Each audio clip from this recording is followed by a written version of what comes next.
کیا آپ نے نوٹ کیا ہے کہ ہم جب بھی کسی آئینے کے سامنے سے گزرتے ہیں تو ہم ضرور اپنے آپ کو ذرا چیک کرتے ہیں؟ کتنی دفعہ آپ نے اپنے آپ کو مرر میں دیکھ کر کہا ہوگا آئی لک سو کول ٹوڈے، یا آپ نے کہا ہوگا اف میری ناک کتنی موٹی ہے، میرے بال کتنے فریزی ہیں، oh my god I need to lose weight. We do that don't we? لوگوں کو چھوڑے ہم خود ہی اپنے آپ کو کتنا چیک کرتے ہیں. سورۃ المؤمن میں اللہ سبحانہ تعالیٰ نے فرمایا وَصَوَّرَكُمْ فَأَحْسَنَ صُوَرَكُمْ، اور تمہاری صورتیں بنائی اور کتنی خوب صورتیں بنائی. کس کی بات ہو رہی ہے؟ ہم سب کی. اور ہم اپنی موٹی ناک اور چھوٹے قد پہ ہی روتے رہتے ہیں. ہمارے لیے خوبصورتی کی ڈیفینیشن اصل میں ڈسٹورٹڈ ہے، اور اس کی وجہ سے جب ہم میڈیا پر دوسروں کو دیکھتے ہیں تو ہمیں لگتا ہے کہ یا اللہ how average I am in my looks. اور ہمارے لیے چونکہ beauty is overrated, we feel beauty is the thing. ہاں، اللہ سبحانہ تعالیٰ نے کچھ لوگوں کو ایکسیپشنلی بیوٹیفل بنایا ہے، یہ ایک اللہ کی نعمت ہے، لیکن ساتھ ساتھ ایک امتحان بھی تو ہے، کیونکہ پھر ہم اسے فلانٹ کرنا چاہتے ہیں اور پھر اس حسن کی وجہ سے ملٹیپل ایشوز شروع ہو سکتے ہیں.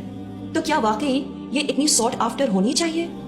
نبی کریم صلی اللہ علیہ وسلم نے فرمایا کہ اللہ تمہارے چہرے اور مال نہیں بلکہ تمہارے دل اور اعمال دیکھتا ہے.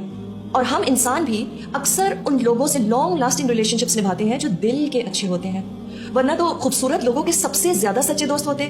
ہر بہترین ڈاکٹر سب سے خوبصورت ہوتا، ہر خوبصورت لڑکی شادی کے بعد سب سے زیادہ خوش نظر آتی. ہم کیوں بھول جاتے ہیں کہ شادیاں اللہ کے اذن سے ہوتی ہیں؟ It is not solely dependent on one's looks. Beauty based چیزیں کیسے لانگ لاسٹنگ ہو سکتی ہیں؟ کوئی اگر مس ورلڈ بھی ہو، اس کی واہ واہ کب تک رہتی ہے؟ وہ کراؤن اس کے پاس کب تک رہتا ہے؟ She is eventually left just with herself, not her appearance.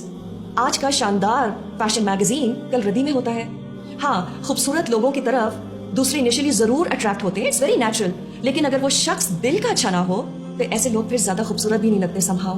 بالکل جیسے ایک نائسلی ریپڈ گفٹ ہمیں اٹریکٹ کرتا ہے، لیکن اصل خوشی کس چیز سے ہوتی ہے؟ اس ریپر کے اندر کیا ہے؟ تو ہم کیوں اس بیوٹی مت کے ٹریپ میں پھنس جاتے ہیں؟ ہم کیوں بھول جاتے ہیں کہ کوئی عام انسان ان ایئر برش امیجز کی طرح نہیں لگ سکتا؟ ہم سب جانتے ہیں کہ ایڈورٹائزرز تو اپنی پروڈکٹ بیچنا چاہتے ہیں، اور اسی لیے they want us to believe that fair is lovely.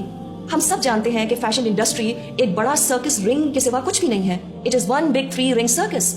تو بیوٹی کی طرف ایک ہیلدی اپروچ کیا ہوتی ہے؟ ہمیں نہ پریٹینڈ کرنا ہے کہ اس کی کوئی اہمیت ہی نہیں، اور نہ اس کو دوسری نعمتوں سے افضل سمجھنا ہے. اور اس کے بارے میں آنیسٹ رہنے سے ہم صحیح فیصلہ کر پائیں گے کہ اس کی کتنی فکر کرنے کی ضرورت ہے، اس میں کتنا وقت لگانے کی ضرورت ہے. اور سچ تو یہ ہے کہ حسن اللہ کی نعمت ہے، جس کو صحیح مصرف پر لگانا اس نعمت کا اصل شکر ہے. تو اگلی دفعہ ہم جب اپنے آپ کو آئینے میں دیکھیں تو ہم کیا کہیں؟ او اللہ، make my character beautiful like you have made my face beautiful. اللہم کما حسنت خلقی وحسن خلقی.